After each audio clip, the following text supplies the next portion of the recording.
Lady Charlotte's glove hides acid scars from her torture experiments on servants. 3 maids died with mysterious hand burns. In the basement, chemical burns on walls, acid bottles, tally marks counting victims. What monster lurked behind Victorian elegance? In this old family picture from way back in 1898, the mother's glove hides something really scary. Let me tell you this amazing story. Rachel Morrison was really good at looking at old stuff and figuring out how much it was worth. She had been to hundreds of sales where people sold old things from big houses. But this one sale at Piton Manor in England felt different from all the others. It was a foggy October morning.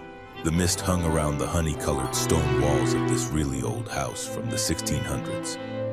Rachel was inside looking at all the old furniture and family treasures in the fancy living room. Rain was hitting the windows hard, making everything feel kind of sad and spooky. There were lots of old Victorian chairs and tables everywhere. But what caught Rachel's eye was a big picture in a frame sitting on top of the fireplace.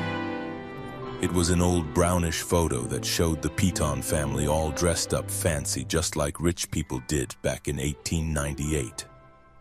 Lord Reginald Piton stood up tall behind his wife, Lady Charlotte, who was sitting in a chair. Their 4 kids were lined up next to them, 3 daughters and 1 young boy.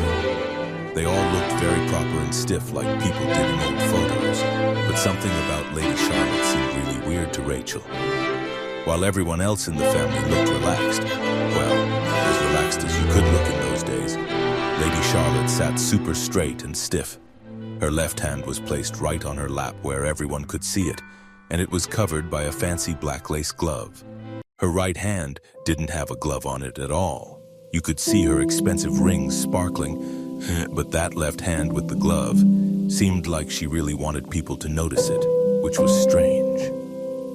Rachel pulled out her special magnifying glass to get a better look. Something about the shape of that glove looked really odd. It looked like there was some kind of weird bump or something wrong underneath that delicate lace. And Lady Charlotte's face looked haunting too. Her eyes had this deep sadness in them that didn't match how rich and successful the family seemed to be. Rachel decided to buy the photograph along with some other old things. She was really curious about what she had seen. Back at her workshop in London, she put the picture under her professional examination light. She used the same high-powered equipment she used to check if old items were real or fake. Now she could see it clearly. There was definitely something different between Lady Charlotte's 2 hands. The bare right hand looked normal and elegant and perfectly shaped, but the gloved left hand had a really unnatural shape to it. The glove was definitely hiding something underneath. Maybe some kind of injury or something wrong with her hand that the family didn't want anyone to see. Rachel started looking up information about how people took photos back in Victorian times.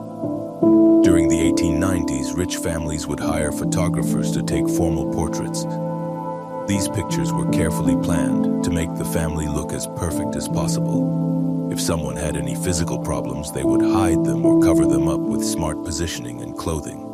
But as Rachel looked at the photograph even more closely, she noticed something else that was really troubling.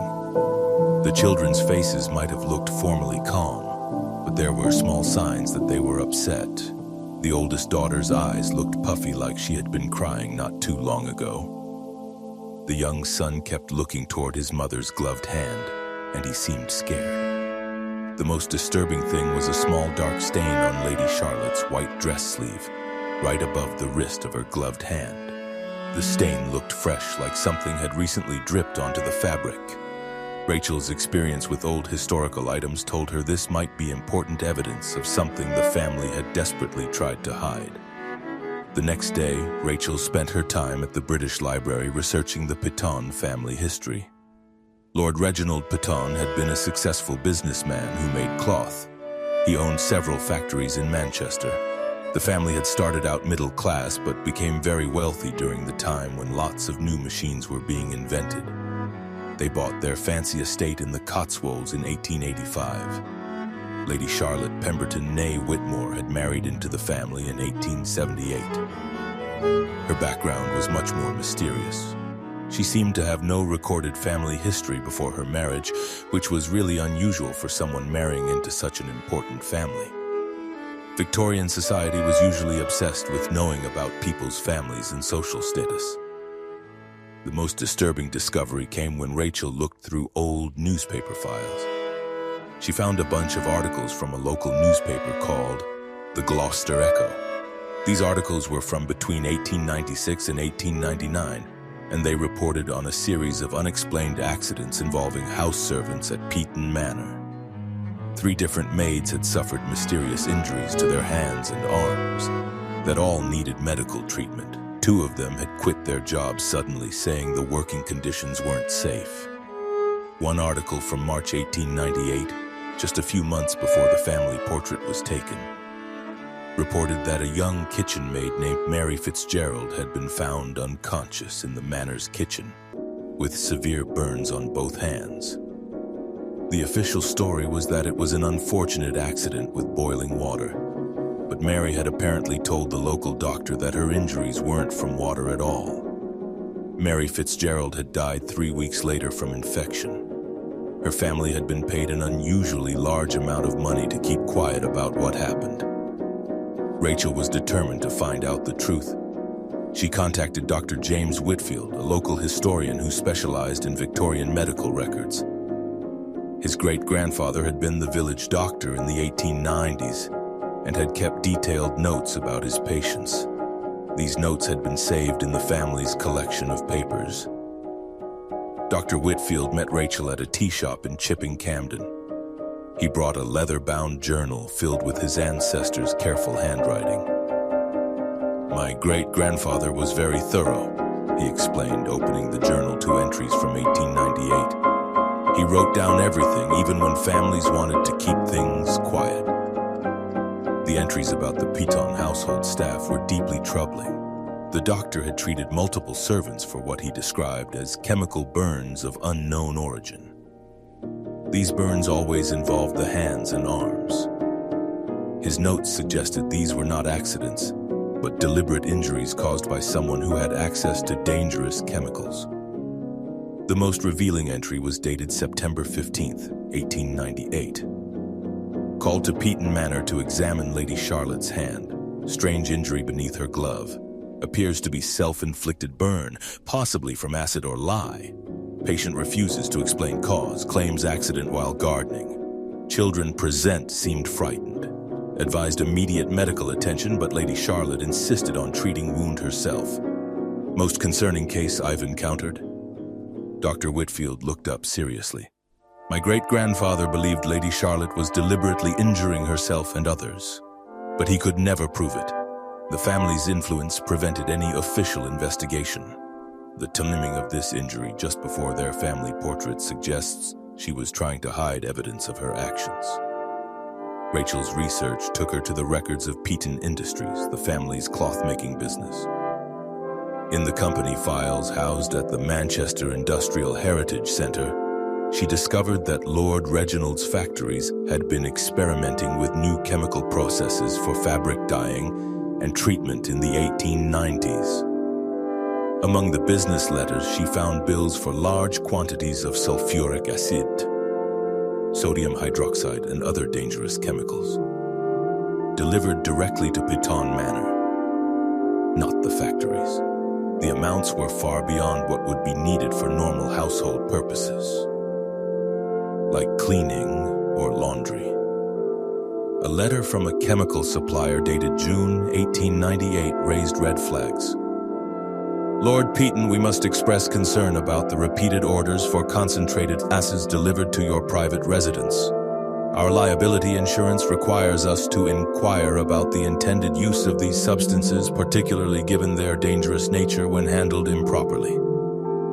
Rachel also found employee records showing that an unusually high number of house servants quit their jobs between 1896 and 1899. Most telling were the resignation letters. Many of them mentioned concerns about working conditions and fear for personal safety. Several mentioned that Lady Charlotte had taken to spending long hours in the manor's basement, which had been converted into what she called her chemical laboratory. The pieces were forming a horrifying picture. Lady Charlotte Piton had been using her husband's access to industrial chemicals to conduct cruel experiments on the household staff.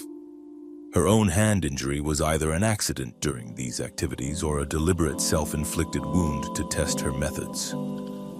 Armed with her research, Rachel contacted the current owners of Piton Manor, which was now a fancy hotel. The manager, Mrs. Elizabeth Davies, was fascinated by the historical investigation and agreed to show Rachel the basement areas of the building.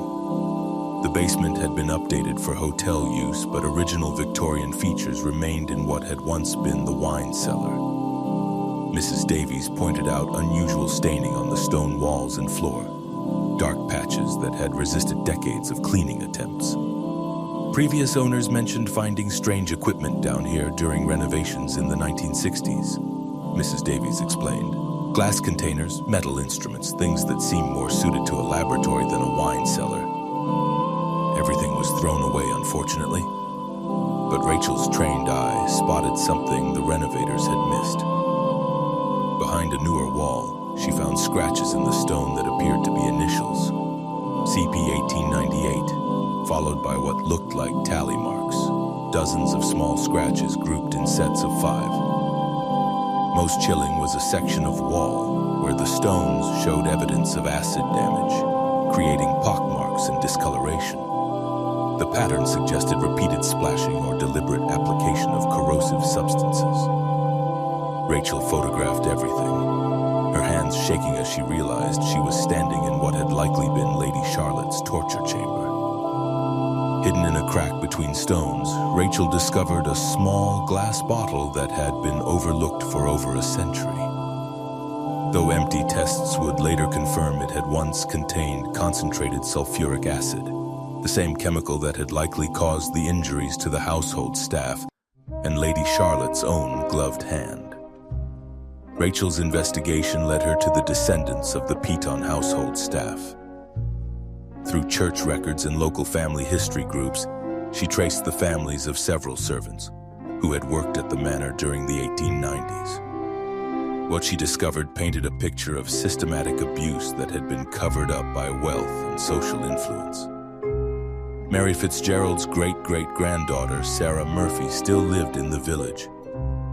She had letters that Mary had written to her sister before her death, describing her experiences at Piton Manor.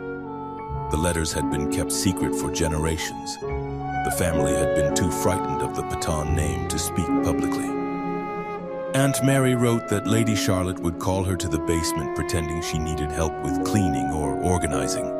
Sarah explained, holding the fragile letters with shaking hands. But once down there, terrible things would happen. Lady Charlotte would force the servants to put their hands in bowls of liquid that burned like fire. She claimed she was testing cleaning solutions, but Mary knew it was deliberate cruelty. Another letter described Lady Charlotte's behavior.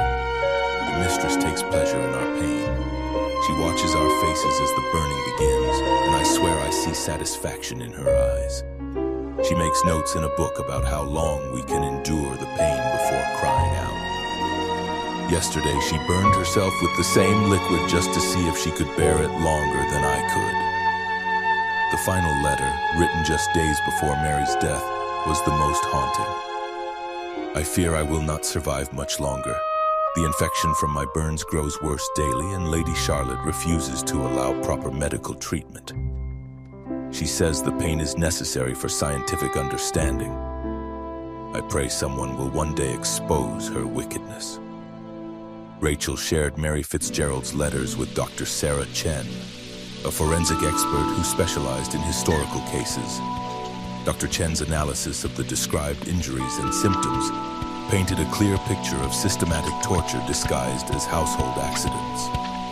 The pattern described in these letters is consistent with deliberate chemical burns, Dr. Chen explained in her London office. The progression of Mary's infection suggests her wounds were repeatedly contaminated, possibly by forcing her to continue working with damaged hands. Lady Charlotte appears to have been conducting cruel experiments on pain tolerance and wound healing. Dr. Chen examined high-resolution photographs of the family portrait, focusing on Lady Charlotte's gloved hand. consistent with severe scarring from acid burns. The way she's positioned her hand suggests she's hiding significant disfigurement, likely self-inflicted to test her own pain tolerance against that of her victims. The forensic expert also noted subtle details Rachel had missed. Tiny specks on Lady Charlotte's dress that appeared to be burn holes from acid splashes, and a slight discoloration on her right hand that suggested recent chemical exposure. This woman was clearly suffering from what we would now recognize as sadistic personality disorder, Dr. Chen concluded. She got pleasure from causing pain and used her social position to avoid consequences. The family portrait was taken shortly after her own injury, possibly as a way to create a normal image before the evidence of her activities became too obvious to hide. The glove wasn't just hiding a physical injury. It was hiding the evidence of Lady Charlotte's true nature as a serial torturer. Rachel's final breakthrough came when she discovered letters between Lord Reginald Patton and his lawyer, found in the legal firm's old files. The letters from late 1898 revealed that Lord Reginald had become aware of his wife's activities and was desperately trying to contain the scandal. "My wife's condition has gotten worse beyond my ability to manage," he wrote to his lawyer. "The household staff live in terror, and I fear her experiments will eventually result in a death that cannot be explained away. I have talked with Dr. Morrison about possible treatments for her mental illness, but she refuses all help." The lawyer's reply was equally revealing. "Given the recent death of the Fitzgerald girl and the questions from her family, I strongly advise removing Lady Charlotte from the household immediately. The payments to the victims' families have been substantial, but our ability to keep them quiet is limited. Consider a long stay at a private mental hospital." But Lord Reginald's later letters showed his unwillingness to put his wife in an institution, fearing the social scandal. Instead, he chose to move the entire family to their London house and sell Piton Manor, claiming Charlotte's health required a change of climate. The family portrait, Rachel realized, had been taken as a final formal image before their hasty departure from the Cotswolds. Lady Charlotte's gloved hand was hiding not just her physical scars, but the evidence of crimes that would have destroyed the family's reputation forever. The dark secret beneath the glove represented a systematic campaign of torture that had been covered up by wealth, privilege, and Victorian society's willingness to ignore the suffering of servants. 6 months after her discovery, Rachel stood before a packed auditorium at the National Archives presenting her findings about Lady Charlotte Patton and the dark secret hidden beneath her glove. The family portrait, now properly understood, served as evidence of one of Victorian England's most successfully concealed serial abuse cases. Sarah Murphy, Mary Fitzgerald's great-great-granddaughter, sat in the front row, tears streaming down her face as Rachel revealed the truth about her ancestor's death. "For over a century, our family carried the shame of Mary's supposed clumsiness with kitchen accidents," she said afterward. "To finally know the truth, that she was murdered by her employer, brings both pain and relief." The Piton Manor Hotel agreed to put up a memorial plaque honoring Mary Fitzgerald and the other victims, making sure their suffering would not be forgotten. The basement where Lady Charlotte conducted her experiments was turned into a small museum about the hidden lives of Victorian house servants. Dr. Chen published a medical paper analyzing the case, helping people understand historical patterns of serial abuse. Rachel's investigation had uncovered not just one woman's crimes, but the systematic way Victorian society protected the wealthy while ignoring the suffering of the powerless. As Rachel looked at the family portrait one final time before it was donated to the museum, she thought about how a single detail, an elegant glove hiding horrific scars, had revealed a truth hidden for over a century. Lady Charlotte's dark secret was finally exposed, bringing justice to victims whose voices had been silenced by class, money, and society's willingness to look away from uncomfortable truths. The glove had hidden more than physical damage. It had concealed a monster,